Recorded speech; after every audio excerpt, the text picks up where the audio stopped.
Hello and welcome to the Monster Sci-Fi Show. I am your host, the Monster. Sci-Fi, from a certain point of view. That's my catchphrase. And no one else can say that but me. Right, Mr. Gene?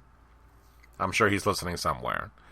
So, welcome to another week of the Monster Sci-Fi Show podcast, which is now 3 weeks in a row. Can you imagine that? Before, you would have to wait months to get a new episode, but now you got weeks. Almost every week we're getting something out, so that's good news.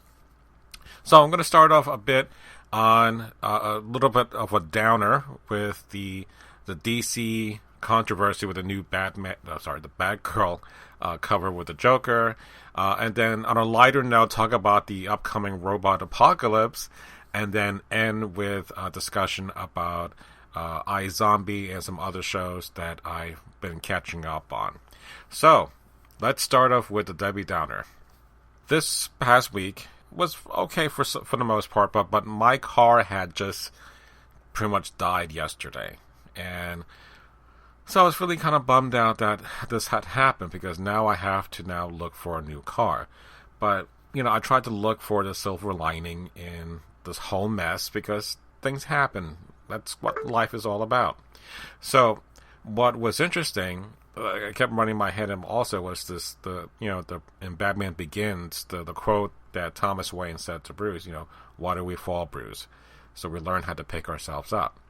So doing this podcast is basically picking myself up. So rather than wallow in despair and so forth, for right now, I'm in a happy place to talk to you. Even if it's just me listening to myself on this podcast. But I'm sure you guys are listening, so again, I take solace in that. So, the first thing I wanted to talk about is that DC cover, in which the Joker has Batgirl, the new Batgirl, kind of in a hold. He has one arm draped over her left shoulder, with a gun pointing down, and then the other arm is kind of like, where his hand is like near her face, kind of like putting out a smear of blood on her face from her lips to the side of her cheek, and she has another one on the other side of the cheek, so it looks like this weird smile that he would have with his makeup. And then you can see Batgirl is really disturbed, she's really upset, she's really scared, you can see a tear coming down her eye. And I guess when this cover came out, or was about to be released, there was a big uproar about this. Now, I'm going to say this with a caveat of, it's sci-fi from a certain point of view. Meaning, I as a comic book fan didn't really take offense to that. On the other hand, I understand the significance and the imagery and what it feels or portrays to people that are in that situation. I'm talking just about women, but people in general. If they're in that situation, it kind of glorifies that. But let's take this in perspective.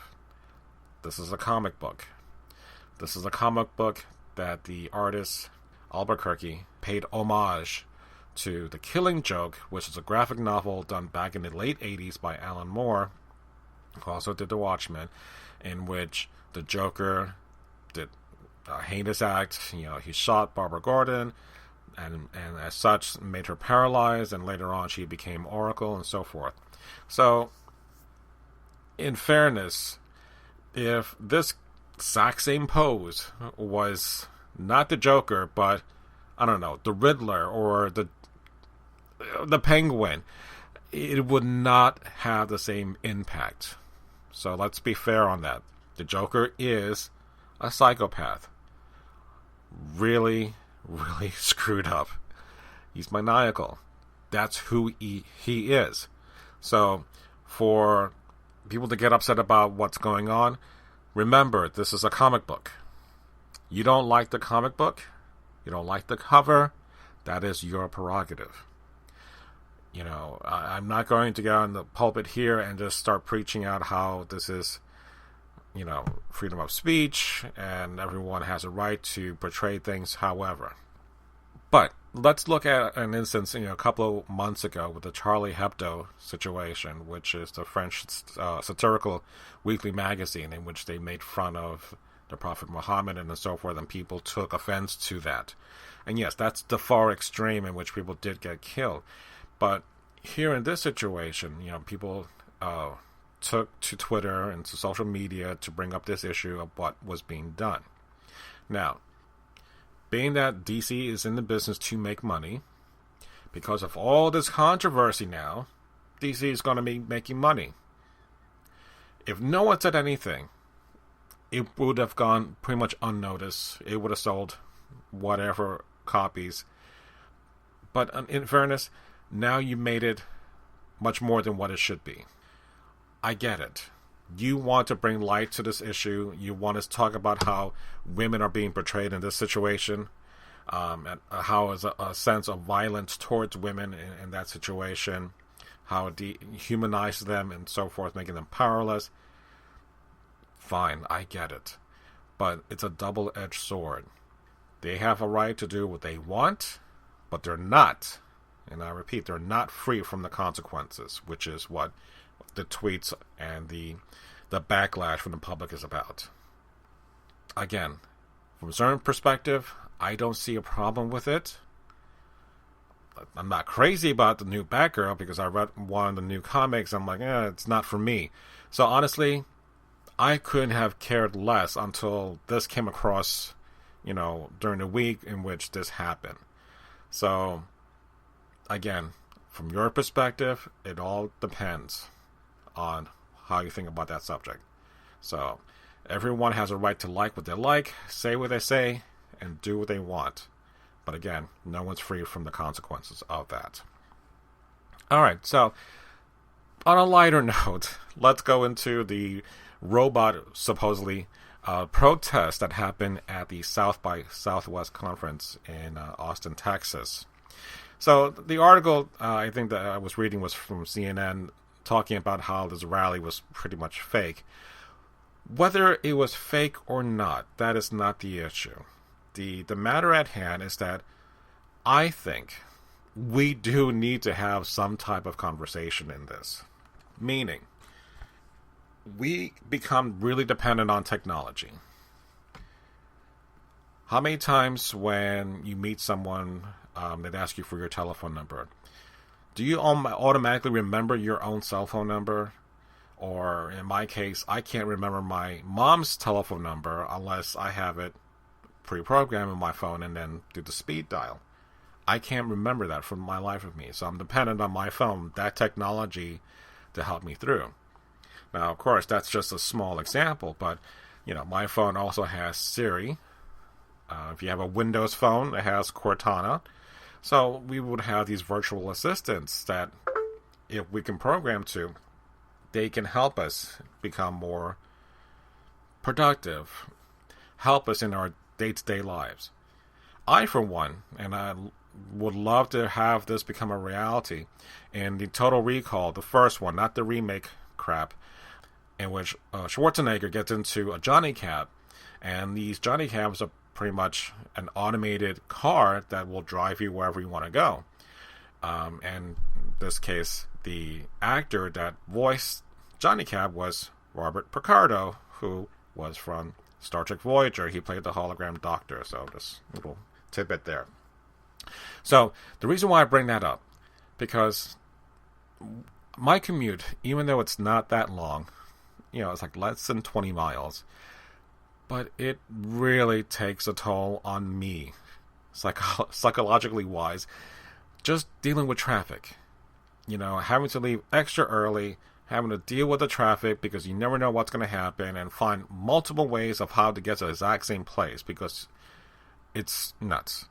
So, I'd rather take that burden off me, put that into the Google car that's going to be coming out soon, and that better come out soon, because I really would love that feature. Why? So I can read in the car, I can listen to music, I can feel relaxed, I can have that burden taken away from me. But that's where we get the inherent danger of becoming too reliant on that situation. What if we start doing this and we forget how to drive? Do we need to have a license because everything is now automated? It does open up a can of worms that we do need to address, because it leads to other things. Yes, robots do, steal old people's medicine and use it for fuel, which is an old SNL reference if anyone gets it.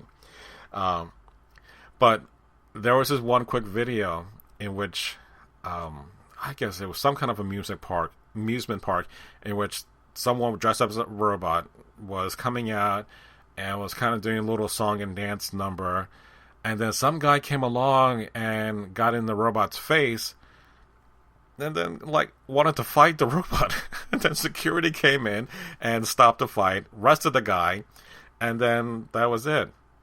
And I posted that on my Facebook page, and it was funny because I mentioned this is like the first sense of the impending war that's going to be coming, a la Terminator, so forth. And my friend Connie, hi Connie, was talking about this. So she was talking about, was this a war or a dance-off? So then I wrote back, and this is a cue from the coming apocalypse, from a song, Men Without Hats, The Safety Dance. They knew what was coming, and their lyrics could not be more true. We can dance if we want to. We can leave your friends behind.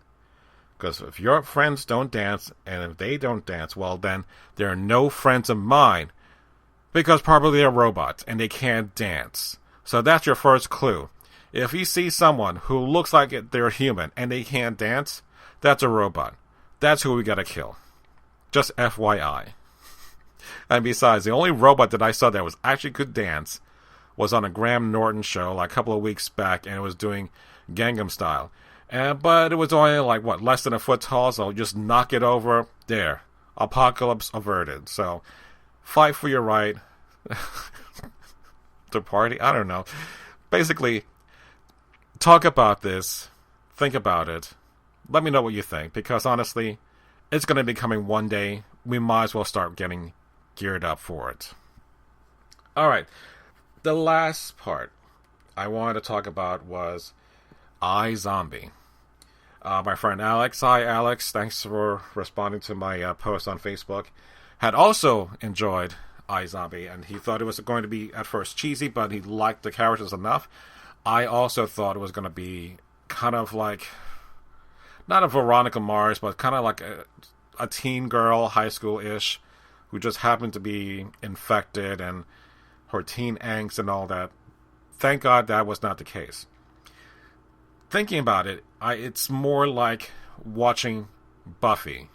Not that it's Buffy-like, but she has now powers. Because she didn't get bitten, she got scratched.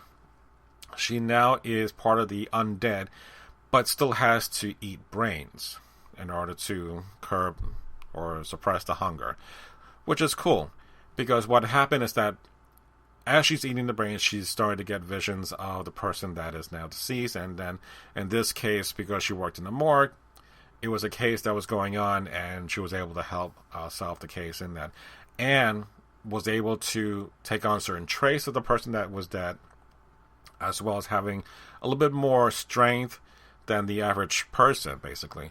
So I thought that was kind of cool, and that's very much like Buffy in a sense of, that human aspect with now powers. And I thought, this is really cool. I really, really enjoyed this tremendously. I had fun. And it's not just because it's a clever premise, which is, but there was a lot of humor in it. A lot of references to other zombie movies, which I love. You don't get that. I mean, yes, I love The Walking Dead. I love that it's really dark and really gross all at the same time. But I also love crap like Zombieland, which they put so much humor and the zombies. That's great. But Amazon tried to make that into a TV series, and that failed because they put a new component in there, and it was just not funny. Some bits were, but this is what I've been wanting to see, is some kind of humor injected into this, dark storyline of zombies. And it's a fresh take, basically. So I'm glad that that's happening. Now, the one thing that I noticed, one of the actresses who was Her name is Molly Hagan. And I'm like, why does she look familiar? And I'm like, oh, that's the Vorta from Star Trek Deep Space Nine. She was the very first one. And she was the female Vorta that Sisko and I think Quark was there that encountered her the first time. And I'm like, but back in running my head, I was thinking Gail Edwards, who was Dot from It's a Living, from a show that was way back in the 80s. So I was always getting the two of them confused. But I'm just like, why does she look familiar? Oh, that's Dot from Gail Edwards from It's a Living, and then getting her confused with DS9. So they're two separate people in my head. But in any case, that's just me nerding out, because I'm like, I like when I see past actors or actresses did something that was previous that I liked. In fact, the actress who was playing the lead did the early Hercules movies, the Legend Continues, the one with Kevin Sorbo. So she did the first 3 movies, and I think 1 or 2 episodes of the regular series, and then one and the Xena spinoff. So I was great. She's Australian. Can't tell from her accent, which is even better, because I love actors that really give good American accents without having to, like Jamie Bamber, who played Apollo in BSG, could never tell that he was British, and when he's talking in his normal language or his normal, I guess what dialect, I'm like, what the hell is that? I'm like, oh, he speaks like that. It's just he's doing the accent, the American one for us. So, all right. So Alex did mention that he had been watching Agents of S.H.I.E.L.D. I have also been watching it. He is kind of like done with Sky to a degree, because she's gone kind of annoying. She has been since the recap or the re-continuing of the series after the break. It's more focused on her. I get it. It's a struggle. But honestly, the whole Inhuman aspect is the reason why I'm getting excited about it. I'm kind of being patient on this. And besides, we got Avengers 2 coming up. So, kind of like what happened in the Season 1 lull in the very beginning, things did not pick up until the events from from Captain America 2 happened, that stuff went down, and it was great to watch. So I'm hoping that is what's going to happen with S.H.I.E.L.D. Season 2. Alright, so Flash, fantastic. Pretty much every single episode has been great, and the next episode even better. This last episode, which I'm not going to talk about it in details, was the best episodes so far, because a lot has happened and there's lots of payoffs to get to this point, and I'm really excited by what is going to supposedly happen in the next couple of weeks. If you have not watched The Flash, please, I highly encourage you to watch this. And Alex also agrees that he likes The Flash a lot. He loved that last episode. It was by far one of my favorites. And even though at times they were like, oh, they're going down that whole emotional buddy-buddy, father and son. When they have to do really heartfelt stuff, actually, I do get that feeling that it is heartfelt, and it's not being played on over and over again, because they do put it in, and they're out. And then they go into the good stuff with the action scenes, which are phenomenal. So, I thank you guys for doing a great job on The Flash, and I just cannot wait for this to continue. And Arrow has been great. Hasn't been kind of like top notch yet for this season, because it's kind of a weird pacing of what's going on. Because we got Adam going on. Roy, to me, this whole season has been kind of like lost, because he's kind of like the second banana to Arrow, and except for the 1 or 2 episodes in which he takes the lead, and there was 1 or 2 and that same episodes, one of the best fight choreographies and camera work that I've seen in a very long time. I was very impressed with it. So he was given his little moment to shine, and it was fantastic. And then when Arrow comes back, Oliver comes back, he's back into like, I'll just follow what you guys are doing.